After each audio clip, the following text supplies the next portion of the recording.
New day, new thoughts, new aspirations. Welcome to BB Power News. There is a buzz in the defense industry circles that the Indian Ministry of Defense (MOD) may cancel the ongoing buy cases that entails the outright purchase of military equipments from foreign vendors or at any rate substitute those cases with Make in India projects. This may have discomforted the foreign vendors who are currently negotiating conflict and the MOD competing in the current tenders or simply planning to participate in the forthcoming acquisition programs as prime contracts. It is unlikely that the minister is unaware of these speculations. Consequently, it would have been apt to end the suspense, but no official confirmation or denials have been issued so far. Be that as it may, the possibility of a blanket cancellation of foreign procurement programs or their substitution by Make in India project being in the offing seems far-fetched. It was reported by Hindustan Times as recently as on 21st January 2022 that MOD had selected the Swadeshi defense company SAP for acquiring 84 single-shot weapons for the armed forces. The company is reported to have been selected through competitive bidding.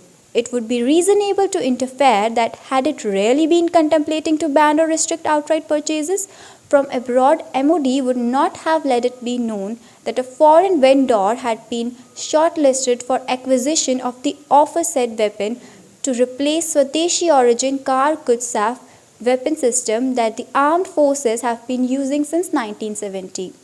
More importantly, it does not stand to logic to put a blanket restriction on the outright of purchase of equipment from the foreign vendors or substitute the current proposal by Make in India projects. For one thing, it is not always visible, and for another, there is no need to do so. To illustrate, it would be naive to argue that the state-of-the-art air defense missile system like S-400 Trump could be designed and developed in India even with foreign collaborations within the desired time frame. It is arguable if the time and the money required for developing such a system would have made it a viable Make in India project or not. In such circumstances, outright purchase or lease from foreign countries is the only viable option.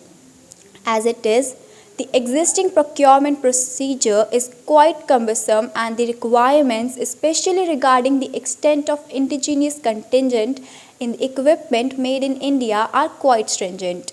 It is pointless complicating for matters further by imposing further restrictions on outright purchase from the foreign vendors or mandating that all such programs should be replaced by Make in India projects.